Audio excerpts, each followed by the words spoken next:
Are you confident? Do you have consistency? How much conviction do you have? I'm Daniel Gomez, the Confidence Architect, a business strategist, keynote speaker, executive coach, and best selling author. On the Daniel Gomez Inspire Show, we will help you unlock confidence to create consistency and develop conviction. Together, we will discover the key that unlocks your confidence. Welcome back to another episode of the Daniel Gomez Inspire Show, where we inspire, motivate, and we give you nuggets of wisdom. And today's guest is really going to give you some nuggets of wisdom that are going to definitely elevate your thinking, elevate your life, elevate your business. And he's even going to help you with the weather a little bit. So that's an inside joke, but we'll get into that.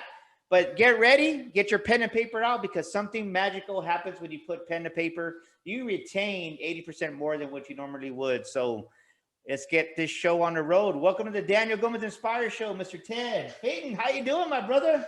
I'm doing great. And Daniel, I got to tell you, it's amazing to be in the guest seat and not the one interviewing for a little bit. I know you've been on the podcast for me with No Rain, No Rainbows, which I appreciate. You shared a lot of knowledge.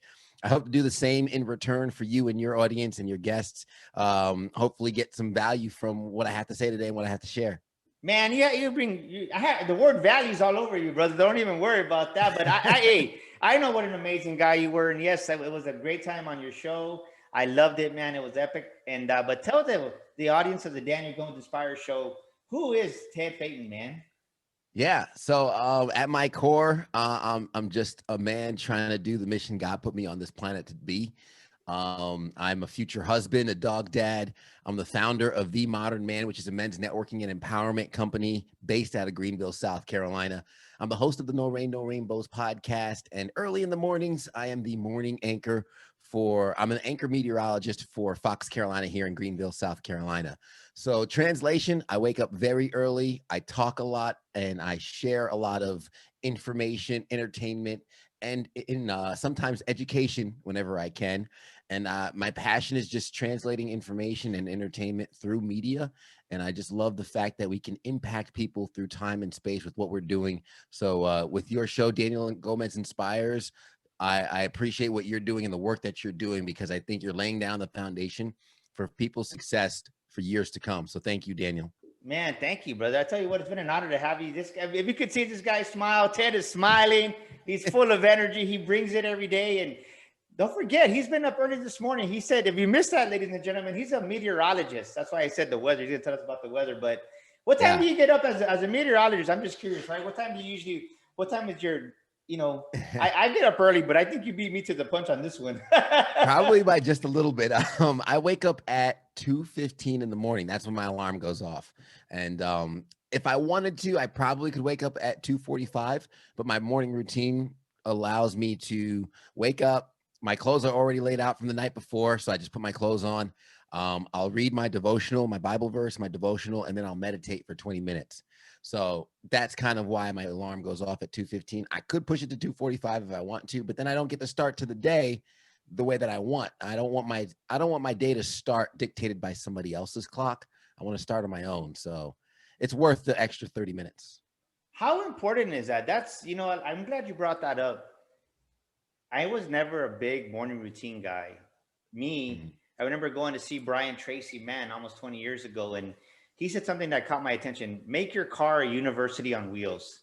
And ever since then, I never listened to music hardly ever in the as far as in the morning goes. I listened to something back in the day. We had cassettes, right? So I'm giving my age away. I pop in a cassette and listen to a cassette, whether it was Tony Robbins or just a sales training.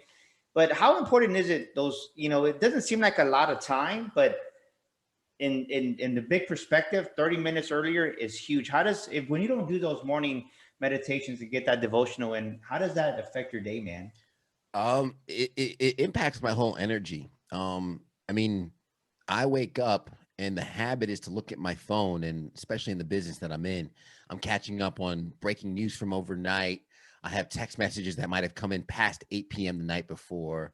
And when I do that, I'm instantly in a state of anxiety. So if I don't protect my energy, if I don't protect my mindset and give myself a moment to charge up and kind of approach the day on my own standard, I end up spending the whole entire day in reactionary mode.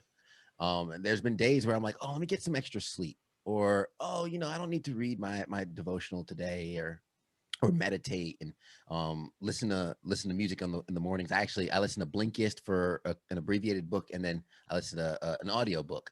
If I'm not doing those things, um, it's just a sense of, I guess, being out of balance, where I might still go about my day, and on the outside looking in, I'm still effective, and I'm accomplishing things, but there's an internal uh, dis discomfort that kind of resonates. And if it perpetuates for too long, whether I miss 1 day, 2 days, 3 days, 4 days, a week, which I've done, that includes me going to the gym after work too. If I miss a week, I just feel off. And usually Yes. it's not until I go back into that routine where I get back in the rhythm, and I have that undertone that continues to help me operate on the level that I hope to operate each and every single day. So it's really, for me, kind of like a batter that goes to the batter box. If anyone watches baseball, you see the guy touch his left shoulder, left wrist, right wrist, and then hit a home run. I don't care what you say. Science will show the fact that he does that little habit and the routine. Sure, there might be no physical transaction that helps him hit a home run, but it's a mental trigger for him. He's trained his body to touch his shoulders, touch his wrist, and then his mind goes, "Okay, let's go." Showtime. So for me, that's exactly what those habits do. That puts my whole psyche in a realm of, let's get after it. Let's go. It's showtime. It's game time. And let's show them what you're made of. I love what you just said right there, Ted, because I think so many of us, we wake up right away, boom, our phone, we get our phone, and then next thing you know, we open up the IG, and you're like, oh man, they got a new car. Oh, these people are in the Bahamas, and then you're like, oh man, my life sucks, right? That's the third thing, because it's like, it's even though you don't want to, you're not intentional about it. Right away, you start comparing yourself because you start seeing all these things of people that they're doing. And what Ted is saying, ladies and gentlemen, is that he makes it a priority to spend time with himself, read his devotional, spend time with God for him, and really just center himself. Because the moment you pick up your phone and you go into that social media chaos, next thing you know, you're comparing yourself. Then you think, man, I'm not good enough, or man, I'm behind. And there's always something that's getting into your psyche. And what Ted just said is you have that power within yourself to take control of your morning, to take control of your day. Because when you win the morning, you win the day, right? When you have those thoughts, people don't realize this, Ted, but the first 20 minutes that you wake up are the most crucial because you're still in that dream stage, right? Your brain Yeah. waves are lower. So what you intake, it actually helps you retain it more because it's in that subconscious mind that it retains that more. But even more powerful than that, the first 5 minutes of your day actually will determine whatever your attitude and approach is in those 5 minutes of the day. That's what your day is going to go like.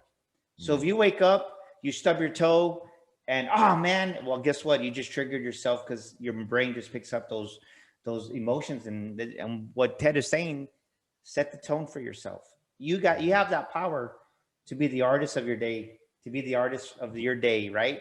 And you see Yeah. that. So I call them bookends because, so obviously I have an evening routine, and it's somewhat required because of my job. So my evening routine is laying out my clothes for the next day. I'll shower, get ready to go to bed, spend some time with my fiance.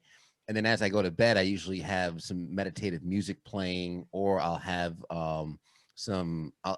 Bible scripture playing. Sometimes I'll have just a meditative guided meditation playing, and I'll put a timer on my phone, which will stop the recording in 30 minutes, and I'll go to sleep with some kind of some kind of stimulus to listen to that kind of puts me in a good mind state as I fall asleep.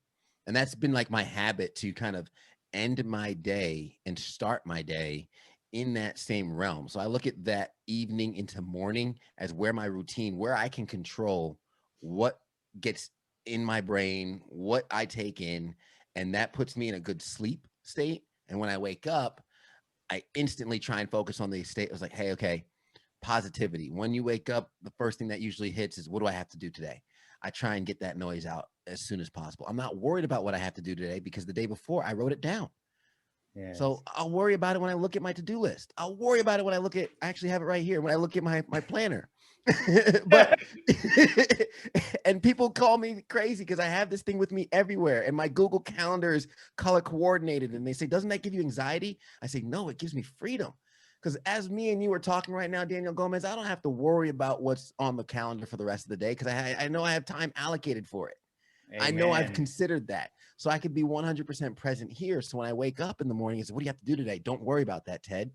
You know, let's talk to yourself. Let's try and motivate yourself. Talk about how great you are, how good you are. This is actually a new habit. I'm actually only a few weeks into it, but I'm loving it so far. Is, you know, I've always kind of woken up and just try and be in a neutral state. Like, okay, hey, get your clothes on to get to your Bible verse. But now I'm getting ready in the mirror. I'm brushing my teeth, talking about, Ted, man, you're going to be amazing today. You're going to have a great day. You're going to go out. Like, I just start hyping myself up in the mirror, and I'm liking it. Yeah. So you're an affirmation guy now. Is that what you're saying?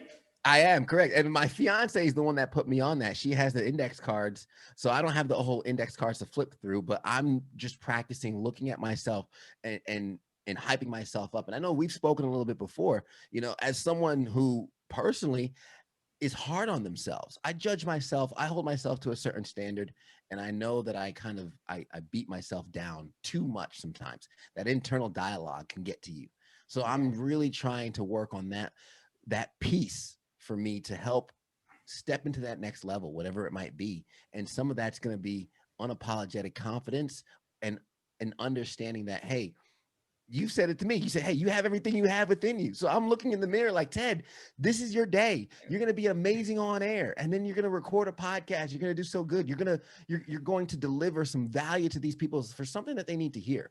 Because I'm thinking some people listening right now, they felt the same way. Maybe I'm not good enough. Oh, should I really be doing this? Imposter syndrome. Well, when I first learned how to anchor, I felt it every single day. To this day, I'll feel it sometimes. But what I'm learning is the rebound is, hey, you messed up that read. You go into commercial break, and those thoughts start creeping up. Should I really be an anchor? Should I really be on this desk anchoring? But then let's look at the evidence. Let's look at the practicality. Okay. You're working for a company, a pretty successful company that's paying you money to be an anchor. So clearly other people think you can be an anchor. So why not prove them right instead of prove them wrong? So when we come back from a commercial break, have this awesome bump in and have the best rest of your show, and don't dwindle or linger on a mistake that happened earlier. Short Oh, I memory. love that. Boom, baby. Did you hear what he just said? Don't linger on the mistake that you made earlier. How many times do we make a mistake and we linger and we linger and we linger? And then we even go as far as we make it into a trophy and we put it on the shelf and we just watch it and we just look at that mistake instead of looking at our potential of what we have inside of us, Ted. Oh, man. It's magical. I mean, if you were to, and it's funny because I'm comparing myself to how I was in the past. And you hear a lot of these guys say, don't look back because you're not going there. You're going forward. Well, when I look back, I get encouraged, you know, because when I look forward, I'm not going to lie. If you're ambitious like me, you look forward, you see the mountaintop, you see the staircase. You're like, I got to climb all that. Like, I got to do all that. But when you look back, you get to also see how far you've come. So Ted Yes. Phaeton sitting there anchoring in the morning 4.5 years ago was a meteorologist, and that was it.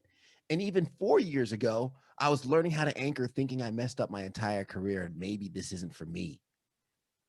I looked at the guy who sat in that chair before me in awe at how he can command a show and host a show, read prompter, crack jokes, weave so perfectly from his script to his own words and then back to the script, and then throw in advice and information. And I'm just like, how does he do that?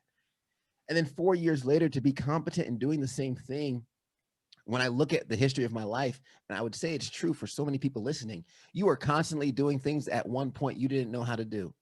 You are constantly doing things that at one point you Yes. were uncertain in or you were scared to do. And never at one point as a baby learning how to walk did you think, maybe this walking thing isn't for me. You know what? I want you to do something right now. Yeah. I want you to look in the camera, talking to that mic, because somebody's listening to this episode right now and they're feeling like they're not good enough. and they need somebody to speak life into them. That it's not where you start; it's where you finish, and that's what you're saying right now, right? Talk to that person. Give them that Ted Phaeton. Just speak from the heart right now to that person because they think they're not good enough. So because they're not good enough, guess what? They're looking at the mistakes. They're looking back and saying, "Man, I'm never gonna amount to nothing." Where they have that dialogue, like you said, that their dad said, "Can't you do anything right?" Or the mom said, "Can't you be like your big sister?" There's some people listening and need to know that they're good enough. Whether you want to talk to them real quick. Yeah. Well, I had to take my hat off for this. And the first thing I'm going to say, start counting your wins. Because whatever you're thinking right now, you're looking at the wrong evidence. You're looking at evidence of something that's not there. Your clean slate starts right now, and you have a long list of wins that are coming your way. Whether it's catching the green light on your way to work, maybe it's someone patting you on the back saying, good job. Learn to coordinate those and go on a winning streak because it's those small incremental wins that's going to create something big.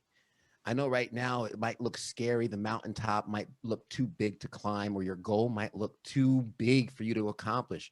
The reality is it's going to take a different person to accomplish those goals, but you have the capacity to become that person. Just like a caterpillar goes into a cocoon to become a butterfly, you can go into your realm of work, get your little wins, small advances here, ask for advice there, learn something new here. And before you know it, over the course of time, you could be somebody that you won't even recognize in the mirror. You will be your butterfly. You will spread your wings. You will fly to heights that you didn't even think were possible, all because you accumulated those small wins along the way.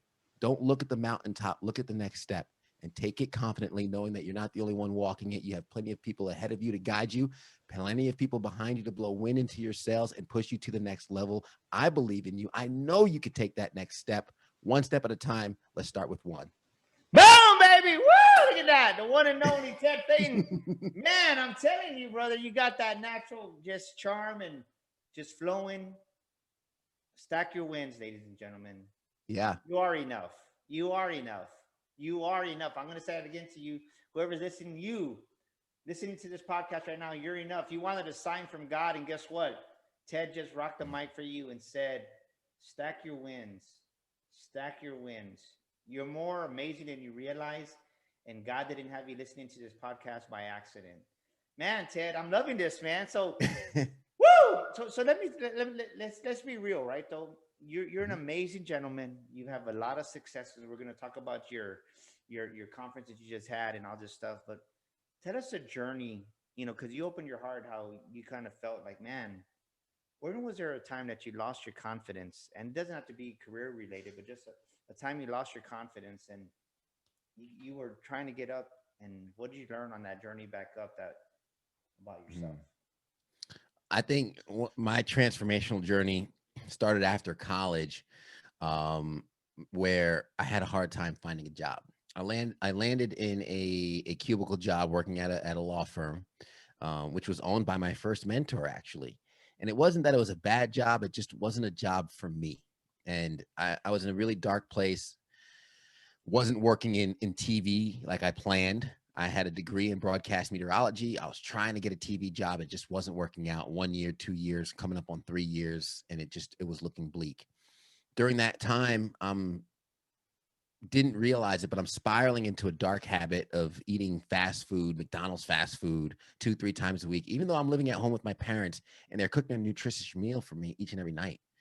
I'm not necessarily talking to my friends about the details of what I'm feeling. I'm more or less just going out with them, partying, having a good time, and that's that. I'm blaming everybody for my problems. I'm blaming everybody and everything except for myself for my problems.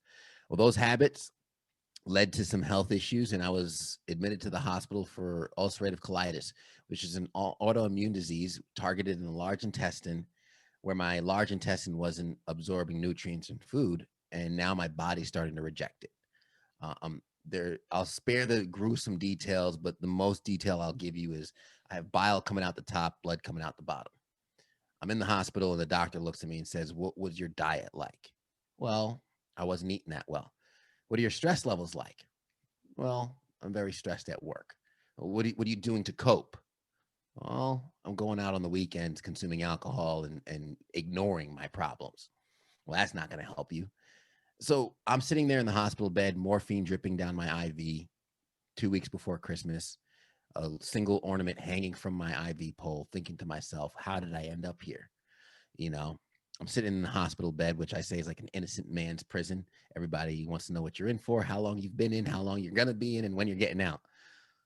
And then finally I realized, and I don't know why I kept replaying it in my head. I'm like, you get through this, you can be great. If you get through this, you can be great.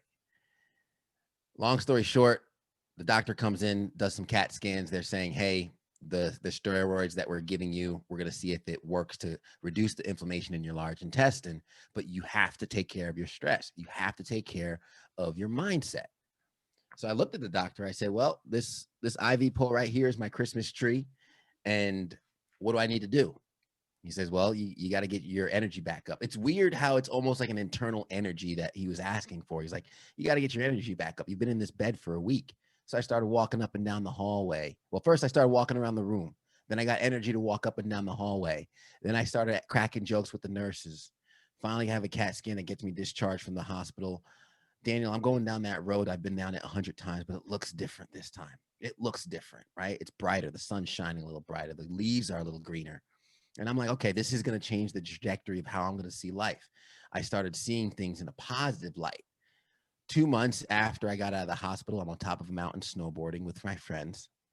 6 months after that, I asked for a raise at the job that I didn't like. That raise allowed me to move out of my parents' house. Now living by myself, I was applying to jobs. And then a year and 2 months after I got out of the hospital, I got my dream job to Saginaw, Michigan, to be a meteorologist for the TV station over there. While I'm in Saginaw looking for some trinkets to decorate my apartment and everything, there's a small wooden plaque. It's the name of my podcast. That plaque is hanging on the outside of my office right now. I'm probably going to have it with me for the rest of my life. It's my life motto. And it simply said, no rain, no rainbows. And that was just 4 words, really 2 words, that just summed up the entire journey that I've just been through. And really the definition I can give to life is no rain, no rainbows. You know, everybody loves the sunshine, but it's the rain that makes the flowers grow. And I had to learn through that process the importance of mindset, the importance of staying positive, and the importance of, hey, stacking those wins. Getting out the hospital, it wasn't about, hey, let's go snowboarding. It was about slowly regaining my energy. It was slowly regaining the ability to snowboard again, slowly regaining the skills, or the really mustering up the courage to ask for a raise at work, leaning deeper into something I didn't like, understanding the benefits of it. So it was all about perspective for me. And I hope that story can maybe help someone transition out of their dark time before it's too late. Because I really wish that when I was in that time, somebody would have pulled me aside and said, hey, Ted, you're spiraling somewhere that you don't want to go. Yeah. And Let me I'd ask rather you you this. change your direction first before you're on your knees. What did you do? You said the leaves got greener, the sun got shinier, brighter. What was that shift in your mindset? What did you do to really start focusing on the good instead of focusing on what wasn't good? I took responsibility. Um, I mean, full transparency, I blamed being black for me not getting a job. I blamed the market because I graduated in 2010, and after the market crash in 2008, I blamed the market for not having enough jobs for me to have.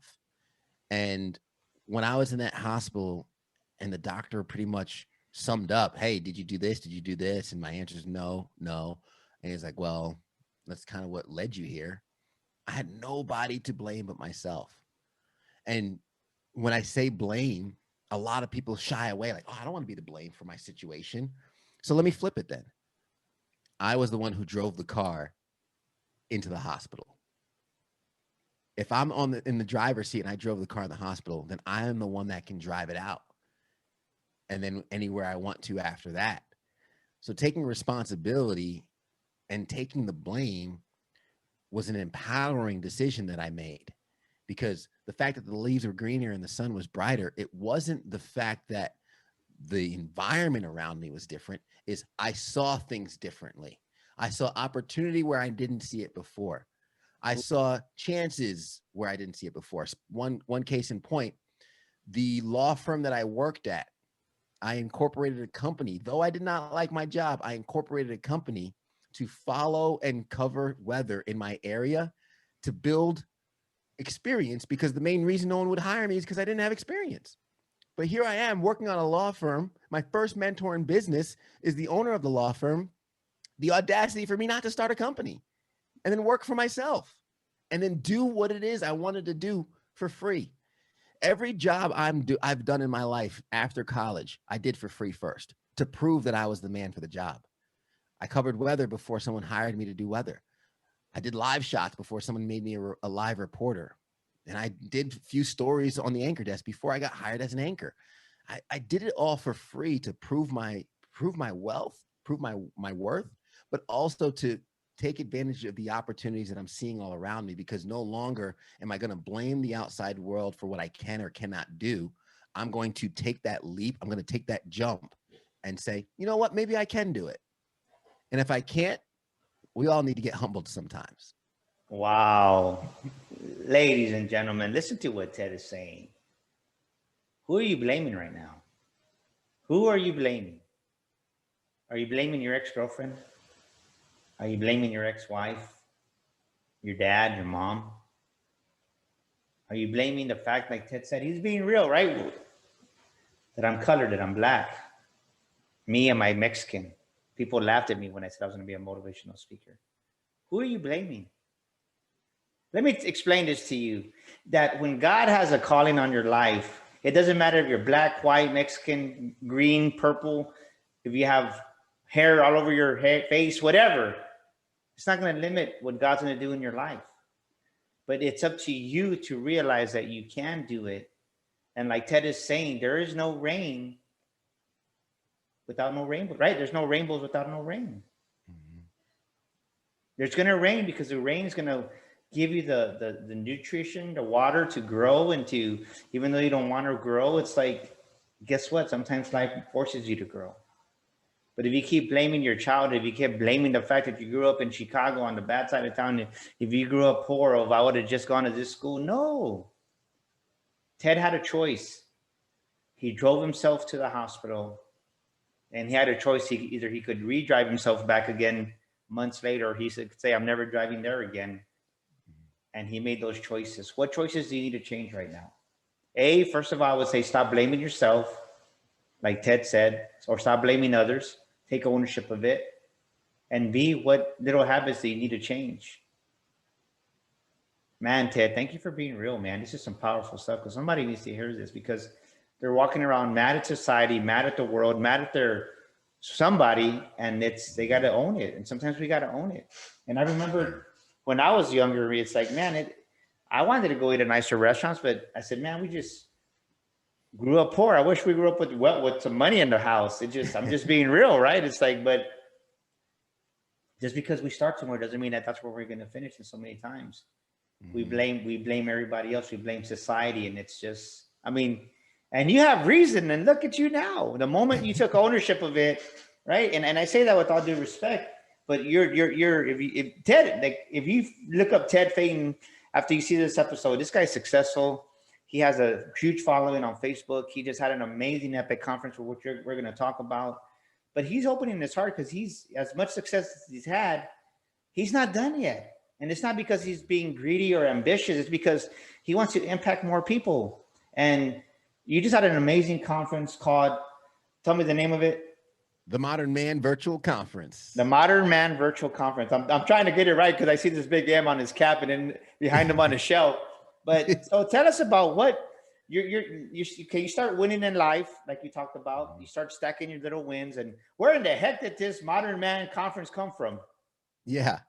So to transition into that perfectly, kind of like what you said, when I started taking ownership for myself and stop blaming others, I think the really big thing I want to drive home for folks, at least what it was for me, was when I blamed myself and not others, it made room for me to love others.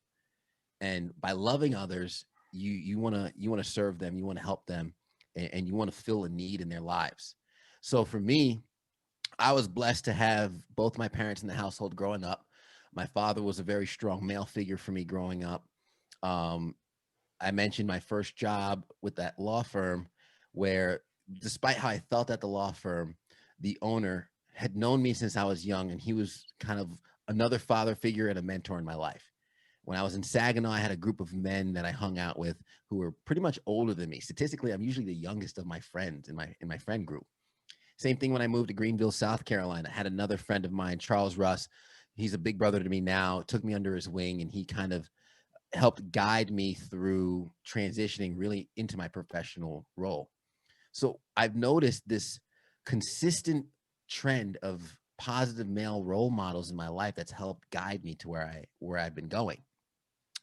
I read one book called No More Mr. Nice Guy by Dr. Ronald Glover, and it talks about the importance of putting our priorities first before we can help others. The whole, if you're on the plane and the masks fall, put your mask on before you can put someone else's on. It doesn't talk about being selfish, but it talks about you can't pour from an empty cup.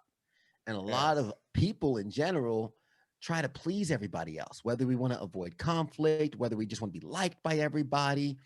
And we pour into so many people and we don't pour enough into ourselves. And men are, I'm not trying to generalize, but more often than not, men fall into this because men are people pleasers. Men, they want to hear good job. They want to know they've done a good job. They like helping, right? So I saw that coupled with another book called The Mask of Masculinity, which revealed the staggering suicide rate amongst men. And as I started to talking to some of my peers, I realized they're they're having conversations with me, and they're like, "Oh, I don't have anybody to talk to about this stuff. I don't have anybody to talk to if I'm having a fight with my girlfriend or my wife, and I don't know who to go to confide in, and who's not just gonna be like, oh well, forget her. What good is that advice? Yeah, no, I for wanted to sure. have some good beneficial advice from other men that have helped me, and I want to help others. So I just started talking to other guys about things that mattered, and more people started coming, and it was actually a sub series of my podcast called The Modern Man, where I would just call some business owners around that I looked up to, and I thought they were great models of what a man could be like, because I don't think any man is a template. We're all different. We all have our own Yes. definition and execution of it. But give us some guidelines, give us a blueprint on what worked, what didn't work. And we started talking, and then more and more people started asking, hey, when you guys doing that again? When you guys doing that again? When can we come be a part of it? So we decided to do a live conference, and we did those, and that was great in 2019 and then early 2020. But then obviously the pandemic hit, but that doesn't mean the problem doesn't persist. If anything, the problem of male isolation probably got worse during the pandemic. So I that made agree. our mission even more important, right? So Yeah. we leaned into our digital presence and our online platform. And where we came about was we did a virtual conference in August. We learned from that, and we continued to grow our following. We grew our closed Facebook group of men 146% in 2020. We continue to talk about topics, throw questions about what inspires you. Um, you know, is is um is it ever okay to break the law? What gives you value? These are the questions I want to talk about. Yeah, I know you Yeah. guys saw the game last night. You know the score. I know you guys could talk about Tim Tebow going to the Jacksonville Jaguars or whatnot. We could talk sports all day, which is great to build friendship, but camaraderie comes in those connections that happen on a deeper level. So let me ask So you this: what do you see? Because when people are listening to this podcast episode, and whether you're male or female, right? Maybe the wife's saying, "Hey, I can learn something about my husband from this." mhm. So, what are the two things you see that men hide? Ooh, two things I see that men hide is when they struggle. First and foremost, men don't like to share when they're struggling. Second, that they feel. Men hide their emotions, they hide their feelings. So one struggle is, I mean, that's kind of, it comes from the men wanting to be the provider, wanting to be the strength, wanting to be that, oh, I'm hard. And we put up that front against each other too. You don't want to look weak against somebody, So that's the first thing. Men don't want to share when they struggle. They could have a cough that's really bubbling inside, and they're going to take forever to go to the doctor. Yeah. They're like, oh, this my shoulder's been hurting, and I'm not going to take care of it. I'm fine. I'm going to walk it off. And then their emotion, and it's not that they intentionally hide their emotion. I think it's more or less they were never taught how to handle or navigate through them, and they don't know how to articulate them. Us as men, we kind of come down to I'm happy or I'm mad. There's no in Yeah. between. So would you say sometimes maybe when a man gets upset, it's just like a natural defense to not be vulnerable? Yeah. A man can be upset because he's disappointed. A man could be upset because he's insecure. A lot of people become upset because they're insecure. I mean, the actually Mm. the base of a lot of frustration and just people in general is by a lack of articulating an emotion or navigating a fear that they have. And for a lot of men, the anger comes up because they're afraid of the outcome of sharing the fact that what you did hurt me. Instead of telling you that instead of me saying, Daniel, when you said that, it hurt my feelings. It made me feel uncomfortable. I'd rather be like, how could you say that to me? I don't let anybody talk to me like that. Wow. Say that again. It's the translation of instead of saying, Daniel, what you said hurt me, made me feel insecure. I'd like to talk about it. The reaction is, how dare you say that? I don't let anyone talk to me like that. Wow. I've heard that saying a lot. Yeah. And the reality Especially, is, especially in the Hispanic culture. I think I might have even said that before, right? How yeah. dare you talk to your dad like that? Mm-hmm. But what are they challenging? What are they saying to you? What is it in you that's sparking up that makes you say that? Why can't someone talk to you like that? And yes, respect is very important. I'm not condoning someone being disrespected, but there is Yeah. also a way to demand respect without being inflamed. You Yeah. might say, "Hey, I understand what you were intending, but the way you said it was aggressive and you knew the reaction you were trying to get." This is the kind of navigating of confrontation that I call it verbal jujitsu, right? I talk about, hey, martial arts. Everybody wants to be a fighter or whatnot. I'm learning to fight with my love, with my words, and with my heart. So you could say something, but what's really going to get to someone is if they intentionally say something to try and hurt you, and you let them know, I know what you intended. The blow didn't hit, but what are you trying to accomplish? What are you trying to accomplish by hurting me? You skip over that because you're in control of your energy, right? You're in control of how you react to things. So for me, it was a lot of introspective work. That's something that we all need to work on, and I continue to work on is, okay, where are my triggers? Where do I get upset and insecure? And I had to do a lot of this with my fiance because she would say something meaning having the my best interest at heart. And I would just be offended and I don't want to hear it. She's trying to help me. Yeah. I've been there. I think it still comes up, man. So you have this virtual conferences. So what was the for you, right? You before we got on the episode, you were like it was amazing. What was the biggest takeaway you got from yourself? What did you learn about yourself after this conference that you had? Ooh, I learned, honestly, I learned I'm capable. I think that was the biggest culmination. This conference, there was times leading up to it that was stressful. There's uncertainty when you're putting something on like this, and you're And it really was jumping live, into right? it. It was live. It was live, yeah. It Okay, was yeah. live. Beforehand, I mean, anybody who followed me on social media, I'm sorry because I posted about it every day. I DM'd people. I called people personally. I made over 200 personal phone calls to men I've known. Some guys I haven't spoken to since high school. John Johnson, what's up, man? How you been? I'm great. I have a virtual conference coming up. I'd love for you to be there. But it was for me just diving in wholeheartedly into something I believed in. And when it was done, I could look in the mirror and know I gave my all into something. And by my definition, it was a success. And I say by my definition because I'm not measuring my conference by anybody else's ruler except for mine.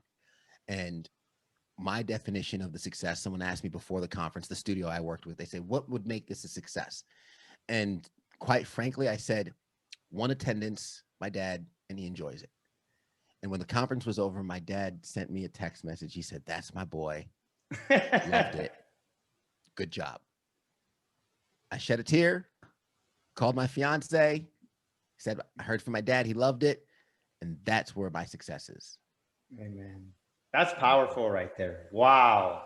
See, why are you making me cry here? You're making me I'm think of getting my teary dad. Man, man. Just if you have a dad that's alive and living, don't let it be Father's Day before you call him. You give your old man a call right now.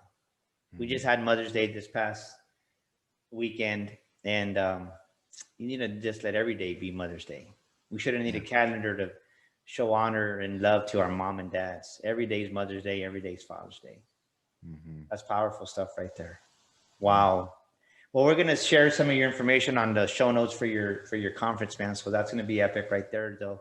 Just to shift as we're almost coming to the end, I want the audience to know what makes Ted what makes you distinguished, what makes you unique, my brother. I think what makes me unique is this perspective, the duality of perspective I've had on life, my entire upbringing. I'm the youngest of four, meaning my role in my family was uncle by the time I was 17. So I had to grow up a little fast, and that's why a lot of people say I'm an old soul, and that's why a lot of my friends are older than me. But while I'm an old soul, and while I had to grow up fast, I had the experience of being a child at the same time. My parents are both immigrants from Haiti. We weren't poor, but we by no means were rich. We lived in a nice neighborhood. It wasn't the best neighborhood, so my parents would work overtime, and they would put a lot of extra work in to send me to Catholic school. So the duality I saw there was getting onto a bus where down the block, there's a dope house, and one guy is selling crack to his mom to pay the mortgage, and then I get to work, and there's a 17-year-old girl crying because her dad just got her the base model BMW, and another 18-year-old is driving an H2 Hummer, brand new. So I see this duality of wealth and poverty, youth and elderly, and somewhere in the middle, after all my identity crisis, is where I found my niche. And I think that's what makes me distinguished. And I think that's where some of my charisma comes from. It's because I'm able to meet people where they are, love them for who they are and where they are, but also kindly and softly bringing in a different perspective that balances out. So I think my duality of upbringing has been huge in helping me shape that perspective. Wow, man, I'm telling you, you're just dropping some wisdom. I hope they're taking notes right now, Ted, because you're being real. And so many times we just try to put on this facade, right? We try to be hard, even women. I mean, we get angry, and what it really means, ladies and gentlemen, is that you don't want to be vulnerable. But think about what Ted said, right? He was in the hospital. And sometimes when you suppress all these emotions, when you suppress all these feelings that you have, your body can't take it. And sooner or later it has to come out somewhere. And that's where cancer comes in, diabetes, and all these other illnesses, because we put in our bodies in a state where we hold on to resentment, to anger, to envy, jealousy. So I asked yourself, if I teach this, either you're living life from the creative mindset or you're living life from the destructive mindset. And what Ted is saying is you have a choice. You can live in that creativity. He decided to see the flowers brighter, the sun shinier, the leaves greener. That was creativity. But prior to that, he lived on the destruction side, where it was right blaming game, jealousy, envy. Nothing good ever happens to me. And that kills your body. It kills your growth. It kills that imagination. So what do you choose to do after you listen to this episode today is up to you. But Ted just opened his heart, opened up his soul to share real life. And I love what he said. What was the success of the conference? It doesn't matter. I'm not comparing it to left and right. My old man loved it. And I would do anything right now for my dad to see this podcast. I love you, Pops. So, Ted, as we come to the close, you're making me cry, brother. As we come to the close, give us a scripture or a verse, a quote that you stand on when times get tough, man. Yeah. It's actually not scripture. It's from a poem that my dad gave me. And dude, I'm right there with you in terms of, my dad, he's 79, and, I talk to him as much as I can, because I know I'm lucky to still have him. So shout out to your dad. But when I was moving out, my dad gave me a poem. It was the If poem by Rudyard Kipling.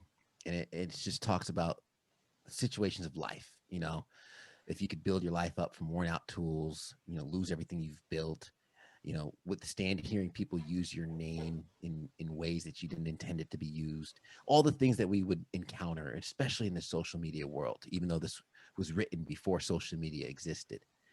But one of the last verses says, yours is the earth and everything that's in it. And what is more, you'll be a man, my son. And when I talk about opportunity and when I talk about the possibilities that are out there, that verse is something that sums up the belief my father has had in me since I was born, the belief my father has had in me leaving the home. And whenever I feel down, I don't know if I can make it, this challenge is too big, I just look back at that verse, yours is the earth and everything that's in it. And the verse before that says, if you could fill 60 seconds with distance worth of run, meaning if you could just give everything you have to what you're doing, yours is the earth and everything that's in it. So it's all about, like you mentioned, making that decision, knowing that you're able, knowing that you're capable, you're worth it, you're valuable, deciding what it is that you want and going for it. Man, and brother. it's already yours. It's already yours. I love it. I love this guy right here. He's just, man, he's great people. How do we get a hold of you, man? If somebody's listening to this and they're like, who is this Ted guy? I want to follow him. How do we get a hold of you, my brother? Yeah, I'd love to hear from you guys. Mainly on Instagram. That's my main platform, at The Real Phaeton Forecast. You can also get all of my handles at PhaetonForecast.com. That's the main website. And you can search Ted Phaeton on Facebook. I'm there as well. Ted Phaeton on LinkedIn, all those platforms. I'm happy to connect. And of course, the No Rain, No Rainbows podcast is on iTunes, Spotify, all the places where the Daniel Gomez Inspire show is. Make sure you're following that and mine right next to it. Man, well, I'll tell you what, I really enjoyed our time, man. And I just want to say thank you for accepting my invitation to be on our show. You dropped a lot of wisdom, and I think a lot of just men and women are going to really be touched by this. And thank you for being here. And well, as we come to the wrap of this episode, I always want to extend an invitation. If you're struggling in life and business, we definitely want to help you with our Shield of Faith coaching. You know, we take businesses that are losing money to making money. And if you're an entrepreneur that's struggling, we help those entrepreneurs make their first 100K. So go to www.danielgomezglobal.com. That's www.danielgomezglobal.com. And you're like, what qualifies Shield of Faith? Well, we were voted top 20 here in San Antonio for executive and business coaching, and we can definitely add value to you and your business, and we would love to do that for you. So reach out to us at www.danielgomezglobal.com. Until next week, that's a wrap for this week's episode. We'll see you here again on the Daniel Gomez Inspires. This is Daniel Gomez, and thank you so much for tuning into our show today. We'd love your feedback. Please drop us a comment, and thank you for leaving us a review. Don't forget to subscribe to our show and share this episode with a friend. And my free gift for listening to our show today is a copy of my best-selling book, You Were Born to Fly. To get your free copy, go to DanielGomezInspires.com and get your copy today. That's DanielGomezInspires.com. And to elevate your life and business even more, follow me on social media at Daniel Gomez Inspires on Facebook, Instagram, Twitter, and YouTube. Together, we will discover the key that unlocks your confidence.